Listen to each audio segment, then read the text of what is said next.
오늘 우리에게 주신 하나님의 말씀은 시편 1편 1절에서 2절 말씀입니다. 복 있는 사람은 악인들의 꾀를 따르지 아니하며 죄인들의 길에 서지 아니하며 오만한 자들의 자리에 앉지 아니하고 오직 여호와의 율법을 즐거워하여 그의 율법을 주야로 묵상하는도다. 여러분, 제가 질문을 받았습니다. 어떤 질문을 받았냐면, 목사님, 은혜를 안고 사는 게 힘이 듭니다 라고 하는 질문을 받았어요. 목사님, 은혜를 안고 사는 게 힘이 듭니다. 이 질문의 의미는 뭐냐면, 목사님, 은혜를 받았는데 왜 은혜는 쉽게 사라지는 걸까요? 왜 은혜를 계속해서 안고 살아가지 못하는 걸까요? 분명히 예배를 통하여서 찬양 시간에 설교를 들으면서 마음의 은혜를 받았는데 왜 나의 일상의 생활에는 하나님의 은혜가 없을까요?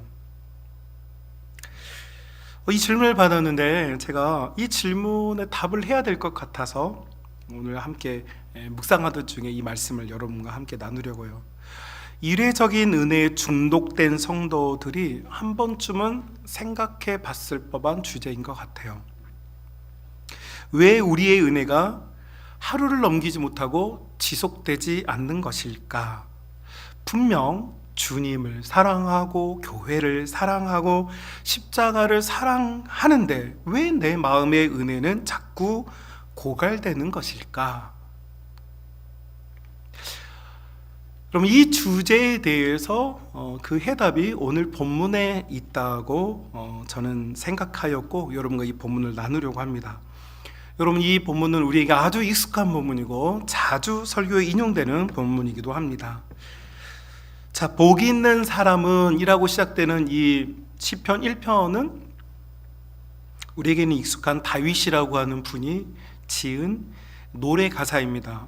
여러분, 우리는 지금 이 한국어로 번역이 되면서 산문처럼 이렇게 시편이 기록되어 있지만 원래 시편은 노래 가사입니다. 운율이 있는 노래 가사예요. 그런데 이 시편 150개의 노래 중에 첫 번째 노래를 하나님께서 이 노래로 결정하셨고 이 노래가 우리 오늘날 성도들에게 첫 번째 노래입니다. 그러니까 우리 인생에 가장 먼저 불러야 하는 노래가 있다면 바로 이 시편 1편 다윗이 불렀던 이 노래라고 할 수 있겠죠.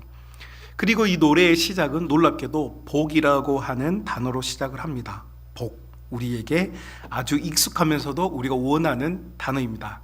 히브리어로 에세르라고 하는 이 복은 모든 총체적인 하나님께서 이 세상을 창조하셨을 때 모든 것이 다 안정되었죠. 하나님께서 창조하신 세계는 부족함이나 결핍이 없었어요.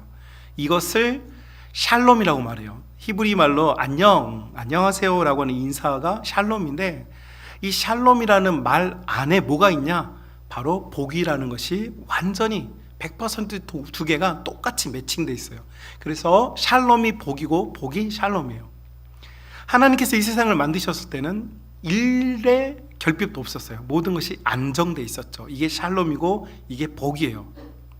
자, 그런데 다윗이 복이라는 단어로 이 에세르라는 단어로 이 자신의 노래를 시작했는데 사실은 이 단어는 이 본문에서 이 노래에서 결과를 말하는 동사형으로 사용이 됐어요. 그럼 모든 문장은 주어와 동사가 있어요. 나는 밥을 먹었다. 나는 먹었다. 밥을 먹었든 어떤 다른 음식을 먹었든 먹은 거죠. 그래서 나라고 하는 주어와 먹었다는 동사가 있어요.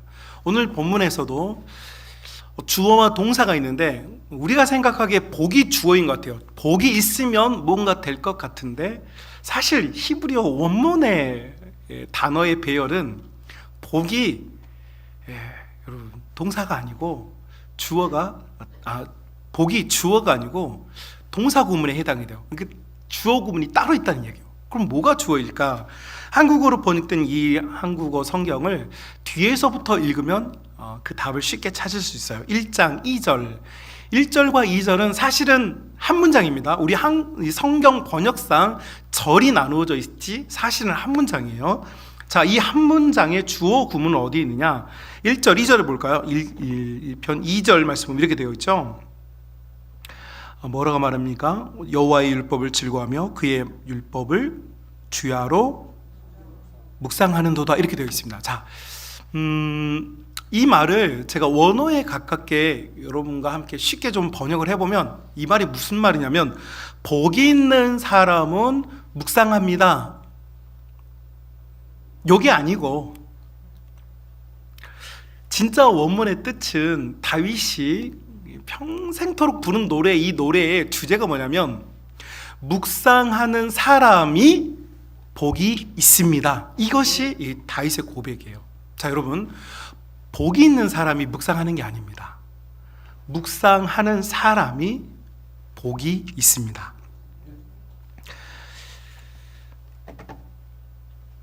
여러분, 은혜를 안고 살아가기 위해서 필요한 것이 무엇이냐? 여러분, 성경이 우리에게 딱 정확하게 말하고 있는데 그것이 바로 묵상이라는 것입니다. 묵상하는 것.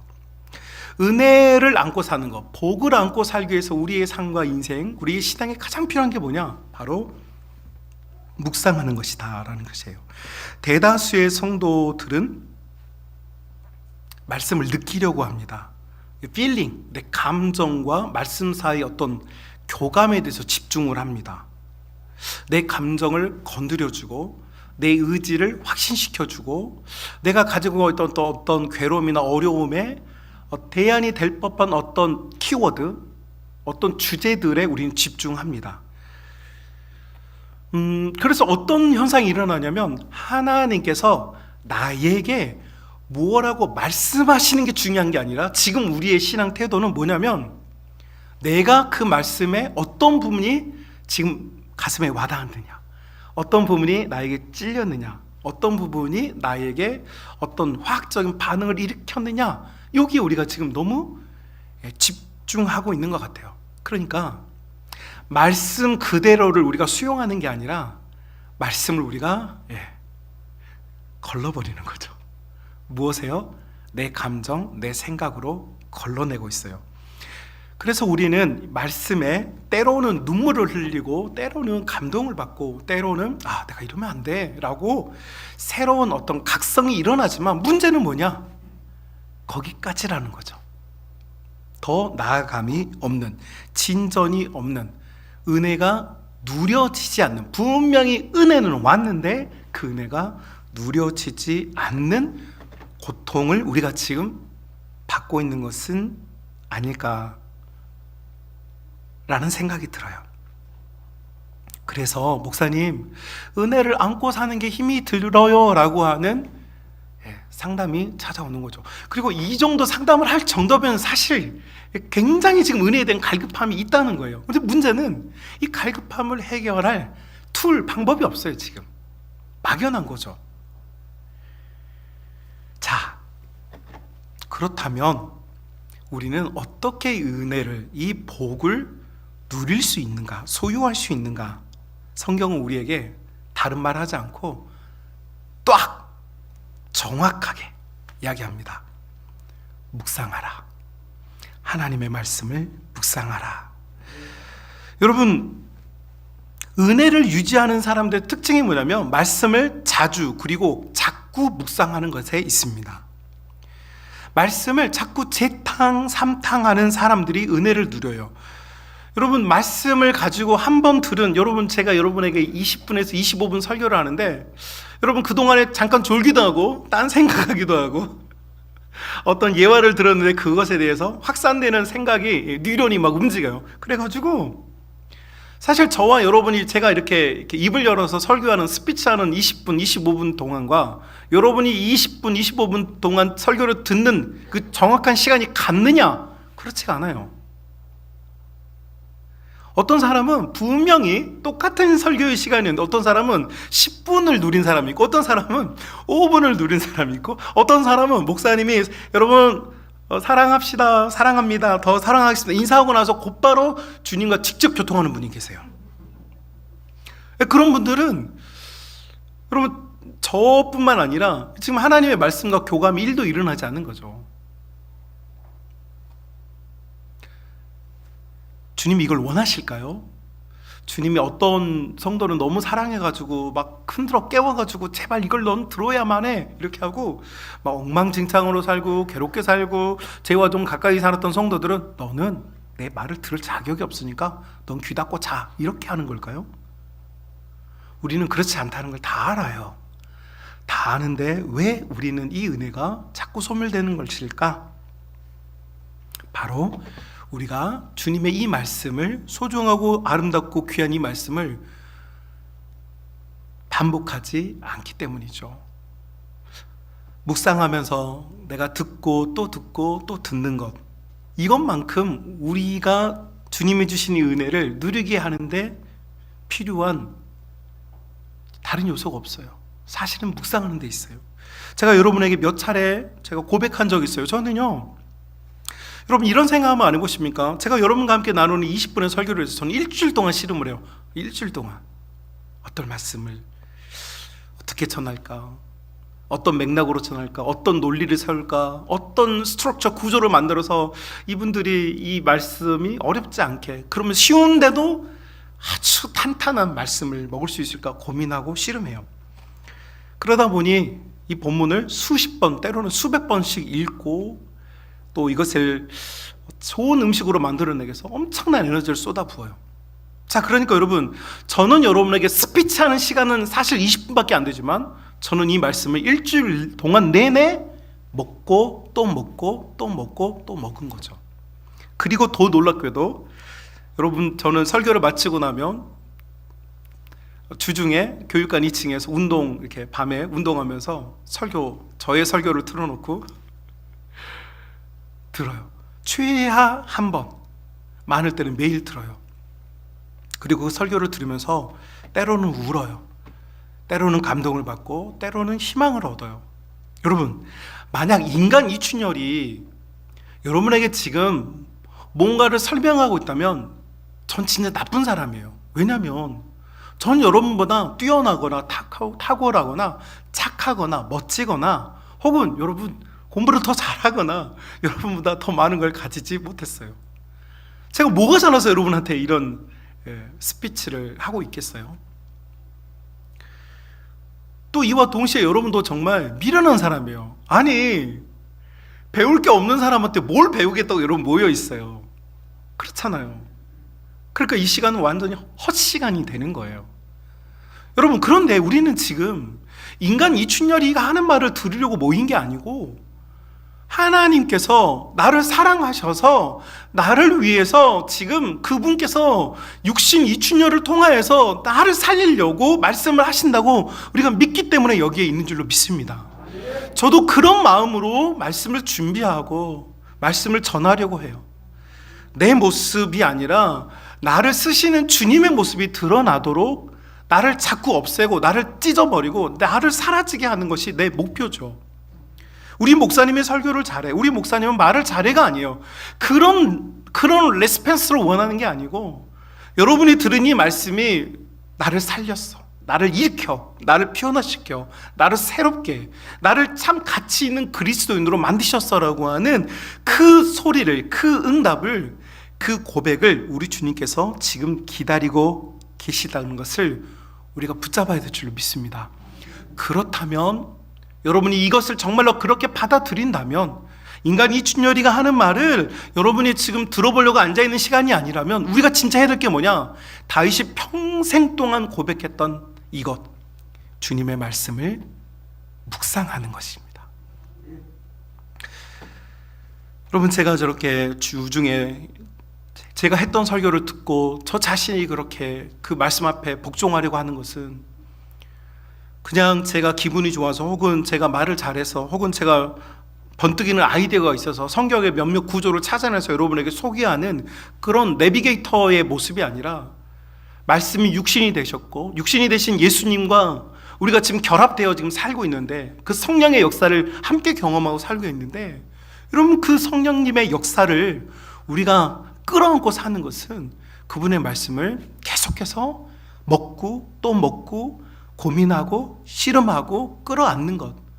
그래서 들리워지기를 기다리는 것이 아니라 여러분 선포되고 있는 말씀을 여러분이 크게 끌어안는 것, 끌어안고 여러분 일주일 동안 뒹굴고 이 말씀과 함께 씨름하고 이 말씀과 함께 살고 이 말씀의 엑기스를 찾아내고 이 엑기스를 여러분이 빨아들여서 여러분의 삶과 인생, 여러분의 신앙이 은혜 있는 인생 될 수 있기를 주님의 이름으로 축복합니다. 자, 목사님 무슨 말인지 알겠어요. 알겠어요. 그런데 저에게는 인사이트가 그렇게 크지 않네요. 자, 인사이트가 크지 않는 여러분을 위해서 제가 극단적인 성경에 나오는 두 사람을 소개하려고 합니다.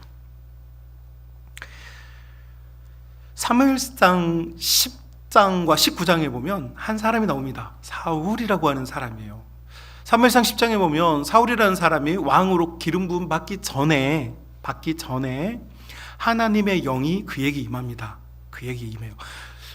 여러분, 이게 요즘 현대적인 교회 용어로 바꿔서 말하면 은혜를 크게 받은 거예요. 은혜를 크게 받았고 90년대 80년대 유행했던 교회 용어를 쓰자면 성령 체험한 거죠.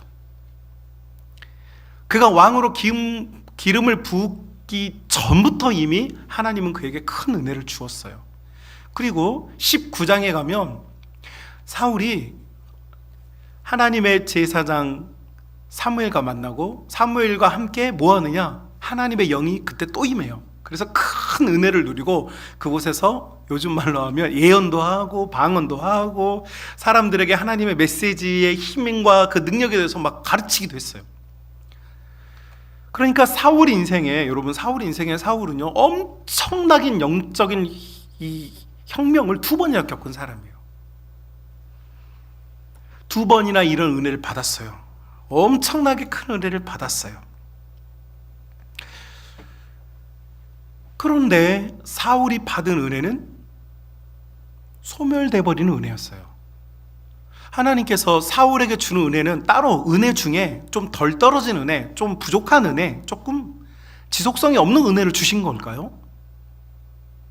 하나님의 은혜의 퀄리티가 다른 걸까요?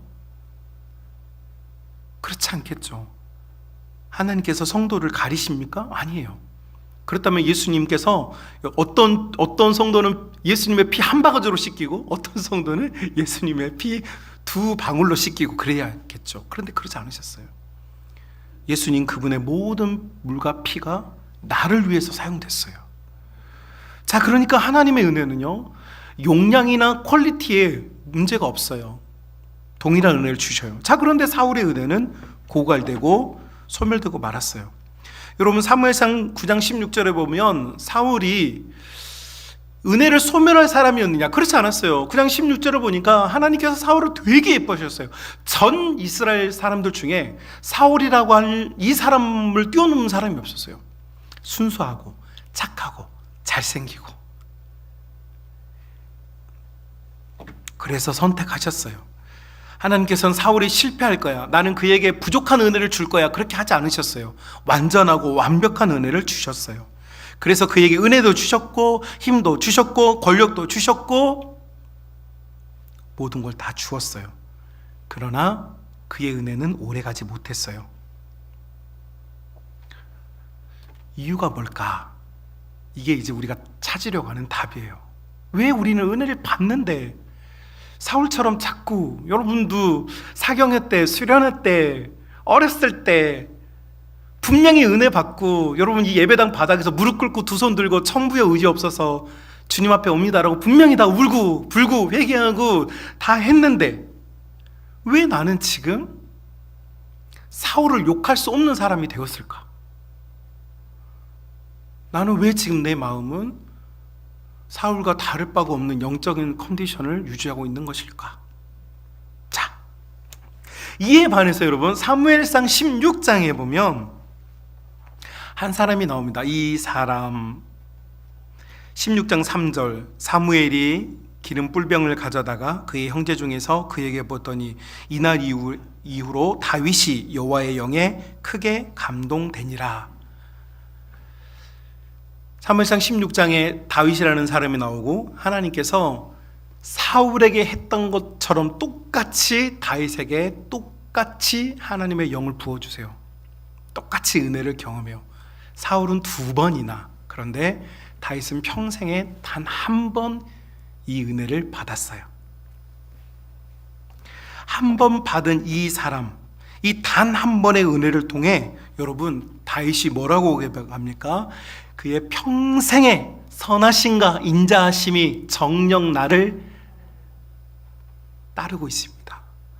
우리 주님의 선하심, 우리 주님의 인자하심이 내 곁에서 떠나지 않고 지금 나와 함께하고 있습니다라고 시편 23편에서 노래하고 있잖아요. 내가 이 순간, 이 잠깐 동안, 이 괴로움을 잊을 동안이 아니에요. 나의 평생이요. 나의 all life, 나의 모든 전 인생 동안 주님은 내게 항상 친절하셨습니다. 주님은 나를 떠나지 않으셨습니다라고 다윗이 고백해요. 자, 여러분, 우리는 이제 극명하게 차이를 느껴요. 사울은 은혜를 지속적으로 공급받았음에도 불구하고 소멸해버렸지만 다윗은 단 한 번 받은 은혜를 여러분 평생 동안 누렸어요. 차이가 뭘까요? 바로 오늘 우리가 읽은 본문 말씀에 있다는 거죠. 묵상하는 사람이 복이 있습니다. 묵상하는 사람이 이 은혜를 누리게 되어 있습니다. 여러분, 묵상하는 사람만이 여러분 하나님의 말씀과 함께 살 수 있습니다.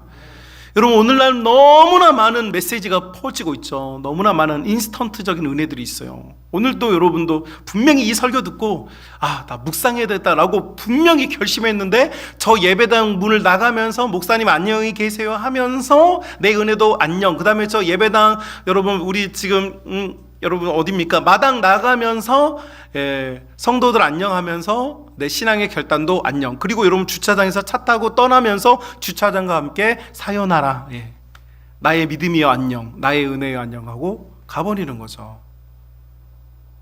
이게 사울의 받았던 은혜예요. 하나님의 은혜는 잘못이 없어요. 문제는 이것을 받아든 사람의 태도에 있어요. 여러분, 그러면 다윗은 어떤 태도를 가졌습니까? 그는 한 번 받은 은혜를 묵상하고 또 묵상했어요. 여러분, 너무 놀랍게도 묵상이 가진 힘이라는 게 있습니다. 여러분, 다윗이 여러분 시편 노래가 약 150개 정도 되는데 그냥 89개 혹은 90개 정도를 주경신학자들이 다윗의 노래라고 그래요. 그런데 여러분, 이 다윗의 노래를 하나하나 살펴보고 나면 재미있는 현상을 발견하는데, 여러분 다윗이 고백하는 이 노래 가사 이전에 없는 고백을 해요. 여러분, 예를 들면 이런 거죠. 다윗이 이런 고백해요. 주님은 나의 반석이십니다. 여러분, 주님은 나의 반석입니다 라고 하는 고백은요, 다윗 이전에 이런 고백을 한 사람이 아무도 없어요. 아브라함도 안 했어요. 노아도 할아버지도 안 했어요. 요셉이도 안 했어요. 누구만 했느냐? 다윗만 했어요. 그럼 왜 다윗은 그렇게 했을까요? 여러분, 그가 한 번 받은 은혜를 묵상하는 거예요. 자신의 인생을 살다 보니까 내 인생이 막 송두리째 흔들려요. 엄청난 지진 속에 내 인생이 완전 무너질 것처럼 흔들려요. 그런데 그 흔들림 속에서 자기가 지나보니 무너지지 않았어요. 왜 무너지지 않았느냐? 세상에 기반을 둔 모든 것이 무너져요. 제국이 무너지고 사람들이 무너지고 왕이 무너지고 참모들이 무너지고 전차들이 무너지고 말들이 무너지는데 유일하게 무너지지 않는 게 있는데 바로 나만 안 무너졌어요. 그럼 나는 왜 안 무너졌느냐? 내가 주님의 반석 위에 서 있기 때문에. 할렐루야. 여러분, 다윗이 내가 주님이 나의 반석이라는 이 고백을 꺼낼 수 있는 이유가 어디 있느냐? 주님을 묵상하는 거예요. 그분의 은혜를 묵상해요. 주님은 나의 산성이라고 고백했어요. 여러분, 천만인이 둘러서 다윗을 죽이려고 했어요. 사울과 추격대가. 여러분, 사울은 명실공히 왕이고 다윗은 쫓기는 국가의 반역자 신분이었어요. 그런데 여러분, 그럼에도 불구하고 주님께서는 다윗을 무너지지 않는 산성과 같이 지켜주셨어요. 여러분, 이거 누가 하나님께서 다윗에게 야, 난 너의 산성이야, 알아? 이렇게 하신 적이 없어요. 다윗이 내 인생을, 내 삶을 안아주시고 고쳐주시고 치유해주신 내 주님을 만나면서 그가 고백해요. 주님은 나의 산성이십니다. 왜 이게 가능할까요? 그가 주님의 은혜를 묵상하고 있기 때문이죠. 여러분, 더 놀라운 고백이 뭡니까? 주님은 나를 쉴만한 물가와 푸른 초장으로 인도해 주신다라고 고백해요. 저의 감추고 싶었던 하나의 과거를 고백하자면 우리 효린이 둘째 효린이 낳을 우리 효린 생일이 3월 9일인데 제가 2월 9일경에 제가 사역했던 교회를 사임하고 나왔어요. 교회를 사임하고 나와서 효린이가 태어났고 그해 12월에 제가 내수동 교회에 부임했습니다. 그러니까 그 중간에 이제 한마디로 말하면 굶었어요. 쩔쩔. 목회장 뭐 돈도 없고 사례비가 없으면 못 사니까. 근데 애는 태어나서 애는 키워야 되는데 저희 이게 없어가지고 그 요양원이 아니고 그 아기 낳으면 가는 거 뭐라고 그러죠? 조리원. 조리원 못 갔어요. 집에서 제가 조리했습니다. 저희 아내 저한테 큰 소리 치려고 할 때마다 내가 효린이 조리했는데 제가 제 평생에 제일 잘하고 지금까지도 써먹는 유일한 무기 하나.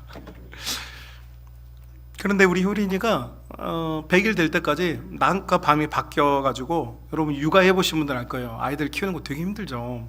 특히 잠을 못 자는 게 힘든데 우리 효린이가 얼마나 효는지 낮에는 엄마 쉬라고 잘 자고 밤에는 아빠 자지 말라고. 근데 우리 효린이 이렇게 안고 제가 효린이 이렇게 재우고 내려만 놓으면 막 울고 그래가지고 안고 있었는데 여러분 저의 인생에 사실 굉장히 힘든 시간이었어요. 재정적으로도 너무너무 힘들었고 사는 것도 목사인데 목사가 갈 곳이 없는 것도 진짜 힘들어요, 여러분. 그러니까 낮에는 막 정신없죠. 뭐 집 청소하고 아내 미역국 끓여주고 이런 거 막 자랑해도 돼요. 막 그렇게 하고 밤 되면 이제 다 잠들어 있는데 효린이 안고 찬양, 그때 들었던 제가 이제 찬양이 예수 나의 좋은 치료자라고 하는 찬양이 있어요. 그거 한 곡을 1년 동안 들었어요.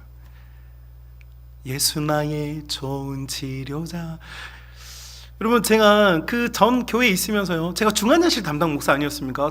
정말 중환자실에 살았거든요.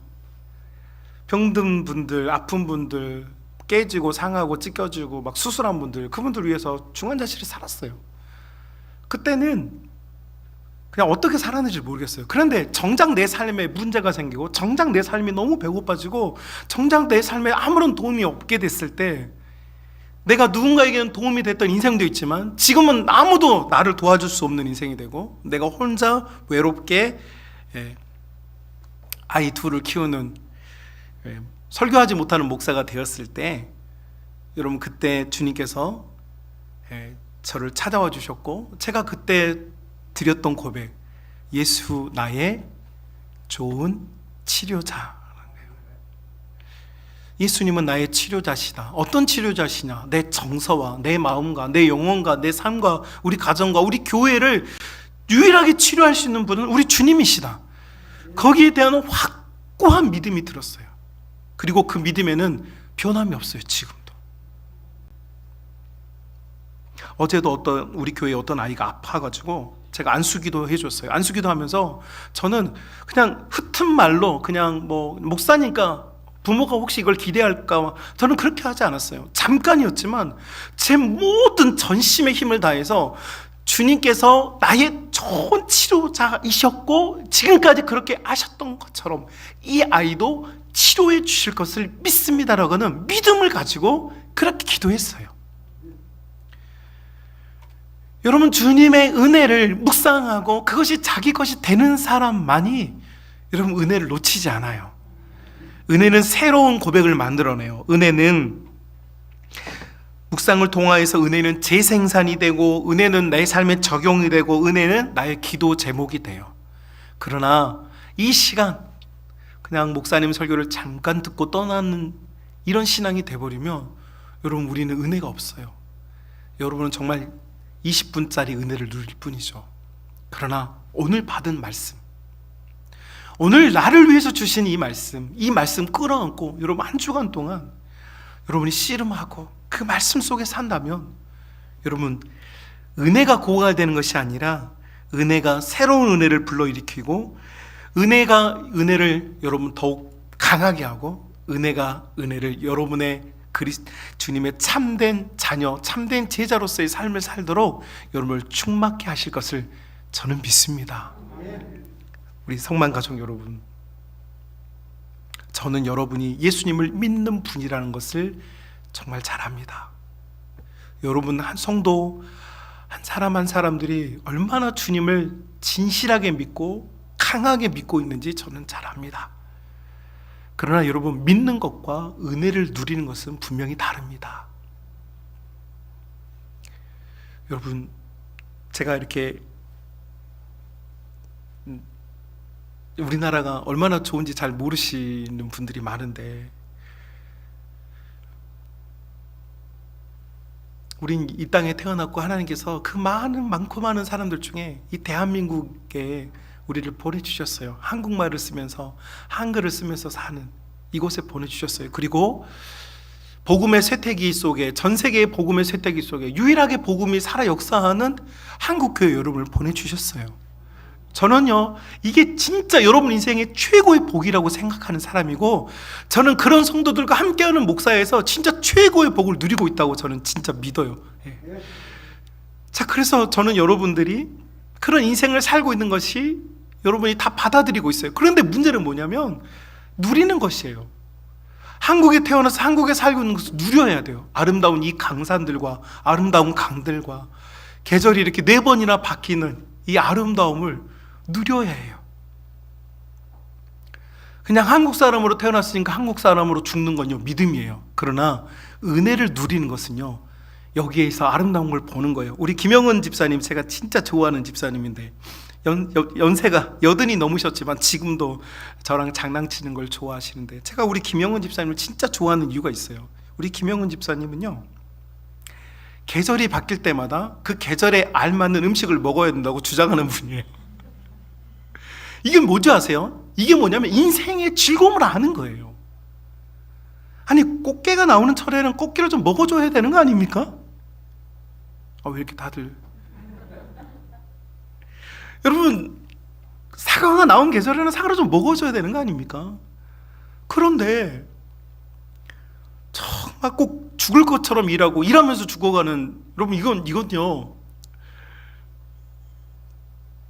그건 너무 안타까운 것 같아요. 그러지 맙시다. 여러분에게 주신 하나님의 은혜를 오늘부터 다시 누리십시오. 묵상하면서 누리십시오. 또 생각하면서 또 들으면서, 우리 어르신들, 제가 주머니에 우리 설교 요약본을 넣어놔요. 화장실에 갖다 놓고 앉을 때마다 읽으십시오. 우리 젊은이들, 여러분 유튜브나 우리 교회 홈페이지에 설교를 듣고 또 들으십시오. 여러분의 목회자도 본인이 한 설교도, 제가 자아도취가 심해서가 아니에요. 저는 이것을 주님의 말씀이라고 믿기 때문에 듣는 거예요. 여러분, 저도 그 일주일 동안 준비한 설교를 또 듣는데, 여러분은 잠깐 듣고 놓쳐버리는 게 저 너무 안타까워요.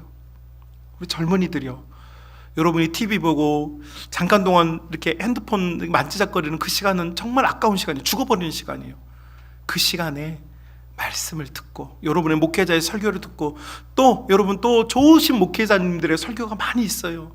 그런 분들의 설교를 들으면서, 우리 목사님에게서 채워지지 않는 것도 또 들으면서 또 영양분도 섭취하고, 여러분 하나님의 말씀의 역사를 묵상하고 또 누리면서 여러분이 재발견해 가는 믿음의 성도, 은혜의 성도를 다 될 수 있기를 주님의 이름으로 축복합니다.